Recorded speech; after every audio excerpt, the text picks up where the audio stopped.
இந்த வீடியோல நம்ம என்ன பார்க்க போறோம் அப்படின்னா, கோழிங்களுக்கு, ஆடு மாடுங்களுக்கு ஒரு காயம் வந்து அதில புழுக்கள் இருந்தது அப்படின்னா, இந்த இலைய வச்சு அதாவது பச்சை இலைன்னு சொல்லுவாங்க. இத வச்சு ஈஸியா நம்ம குணப்படுத்திடலாம். அது எப்படின்னு இந்த வீடியோல பார்க்கலாம் வாங்க. ஃபர்ஸ்ட் வந்து பார்த்தீங்கன்னா, இந்த சேவல் இருக்கு பாருங்க. இது வந்து பார்த்தீங்கன்னா, சண்டை சேவல் தான். இது வந்து ஜாவா. இதுக்கு என்னாச்சு அப்படின்னா, நாங்க ஒரு பாடியில போட்டு அடைச்சு வச்சிருந்தோம். இன்னொரு சேவல் கூட தெரியாம தான் வந்து பார்த்தீங்கன்னா, சண்டை போட்டுருச்சு. அப்படி போடும்போது இந்தாண்ட சைடுல வந்து பார்த்தீங்கன்னா, ஒரு கண்ணு தட்டிருச்சு. அதனால ஒரு கண்ணு இழுக்காது. அந்த டைம்ல வந்து என்ன ஆயிடுச்சு அப்படின்னா, அந்த கண்ணுல மேல பொற மாரி அப்படியே ஒயிட் கலர், எல்லோ கலர்ல வந்துட்டே இருந்துச்சு. அது ஒரு 2 நாள் கிளீன் பண்ணி விட்டேன். அதுக்கப்புறம் மொளா மருந்துன்னு சொல்லுவாங்கல்ல, அந்த மொளா மருந்து வந்து அந்த கண்ணுக்குள்ள போட்டு விட்டேன். அது வந்து பார்த்தீங்கன்னா, ஓரளவு ஆனா ஒரு 2, 3 வாரம் கழிச்சு ஸ்மெல் மட்டும் வந்துச்சு. அதாவது சேவல் பக்கத்தால வரும்போது ஸ்மெல் மட்டும் வரும். ஆனா அந்த கண்ணுல வந்து பார்த்தீங்கன்னா, அந்த பொற வந்து ஒயிட் கலர்ல அப்படியே மூடியே தான் இருந்துச்சு. சரி அது ஒண்ணும் பண்ணாது. அப்படியே தான் இருக்கும்ன்னு சொல்லி நாங்களும் அசால்ட்டா விட்டுட்டோம். ஆனா அது என்ன ஆச்சு அப்படின்னா, ஒரு 1 1/2 மாசம் கழிச்சு சேவல் போய் அப்படியே குண்டிக்கிட்டு இருக்க ஆரம்பிச்சிருச்சு. ஸோ நான் வந்து சளி பிடிச்சிருச்சுன்னு சொல்லிட்டு, அதுக்கு வந்து சளி மருந்தெல்லாம் போட்டு விட்டேன். அடுத்த நாள் வந்து பார்த்தீங்கன்னா, அதே மாரி இருந்துச்சு. ஸ்மெல் கொஞ்சம் ஓவரா அடிக்க ஆரம்பிச்சிருச்சு. என்னடான்னு சொல்லி பார்க்கும்போது, அந்த கண்ண ஓட்ட போட்டு அந்த சைடுல இருந்து பார்த்தீங்கன்னா, வெள்ள கலர்ல புழு வந்து அதிகமா வந்துட்டே இருந்துச்சு. அப்ப நான் என்ன பண்ணேன், இந்த பழைய காலத்துல முள்ளு வாங்கின்னு சொல்லுவாங்கல்ல, அந்த இது வச்சிருப்பாங்க. அத வச்சு வந்து பார்த்தீங்கன்னா, அந்த முள்ளெல்லாம் அந்த புழுக்கள வச்சு அந்த முள் வாங்கிய வச்சு நான் எடுத்து விட்டுக்கிட்டே இருந்தேன். எங்க பாட்டிகிட்ட கேட்கும்போது, "இதுக்கு என்ன பண்றது?" அப்படின்னு சொல்லி கேட்டேன். எங்க பாட்டி வந்து ஆடு வச்சிருக்காங்க. அவங்க தான் வந்து சொன்னாங்க, "இந்த மாரி பச்சை இருக்கு. அத அரைச்சு ஊத்துனோம்னா, அந்த புழு எல்லாமே வெளியில வந்துரும்." அப்படின்னு சொல்லி. இந்த பச்சை வந்து பார்த்தீங்கன்னா, நம்ப கருவ மரம் இருக்கிற சைடுல வந்து பார்த்தீங்கன்னா, அதிகமாவே கீரை அதிகமா விளைஞ்சிருக்கும். இந்த மாரி செடிக்கு அடியில சும்மாவே அதாவது பழைய காலத்துல பாட்டிங்கள்ட்ட போய் கேட்டீங்கன்னா சொல்லுவாங்க, "இங்க இருக்குப்பா" அப்படின்னு சொல்லி. பார்த்தீங்கன்னா, இப்படி தான் இருக்கும். அந்த இலைய பாருங்க எப்படி இருக்குன்னு சொல்லிட்டு. நல்லா நீட்டா இருக்கும் இல. இந்த மாரி தான் இருக்கும். இது வந்து பச்சை இலன்னு சொல்லுவாங்க.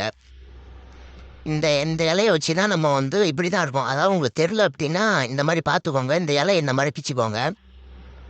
பிச்சுட்டு என்ன பண்ணா, நல்லா போய் ஒரு தண்ணி எடுத்துட்டு நல்லா அலசிட்டு, அந்த நடுவுல வரம்பு மாரி வருது பாருங்க, அது வந்து வேண்டாம்.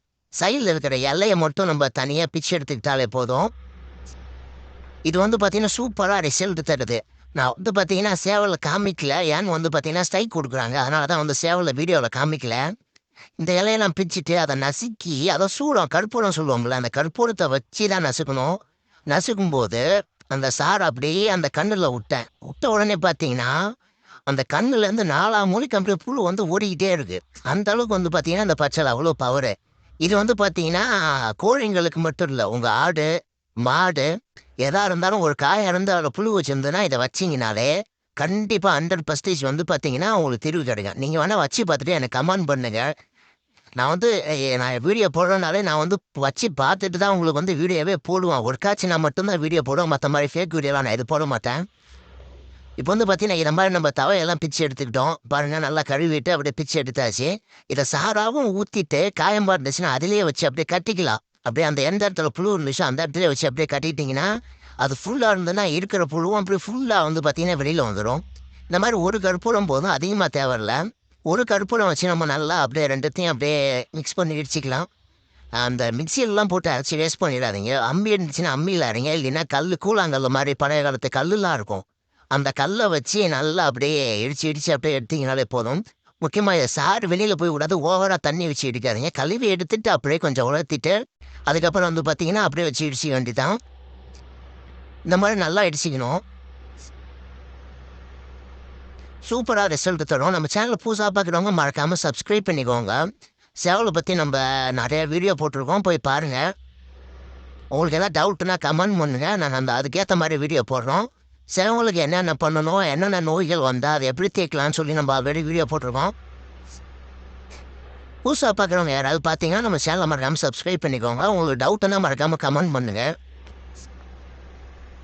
இந்த மாரி பதத்துக்கு வந்து ஓரளவு நம்ப நல்லா உங்களுக்கு எந்த அளவுக்கு பதம் வேணுமோ அந்த அளவுக்கு அரைச்சுக்கோங்க. இப்படி அரைச்சுக்கிட்டு, அந்த எந்த இடத்துல காயம் இருக்கோ, அந்த இடத்துல நல்லா இப்படி புழிஞ்சு விட்டீங்கன்னா, அங்க இருக்கிற பூட்கள் எல்லாமே வந்து பார்த்தீங்கன்னா, போய் தெறிச்சு ஓடிரும். அந்த அளவுக்கு வந்து ரொம்ப பவர்ஃபுல்லா இருக்கு இது. இந்த மாரி இந்த பச்சை கலர் சார தான் அப்படியே நம்ம இறக்கி வச்சிடணும். அதுக்கப்புறம் இந்த சக்கை இருக்கு பார்த்தீங்களா, அத அப்படியே அந்த காயத்துக்குள்ளேயே உள்ள வச்சு, அப்படியே ஒரு துணிய வச்சு கட்டி விட்டுருங்க. ரொம்ப இறுக்கி கட்டக்கூடாது. அப்படியே மேல அப்புல கட்டுனீங்கன்னா, அந்த சைடு இருக்கிற கேப் வழியால புழுக்கள் எல்லாமே வந்துரும். Thank you.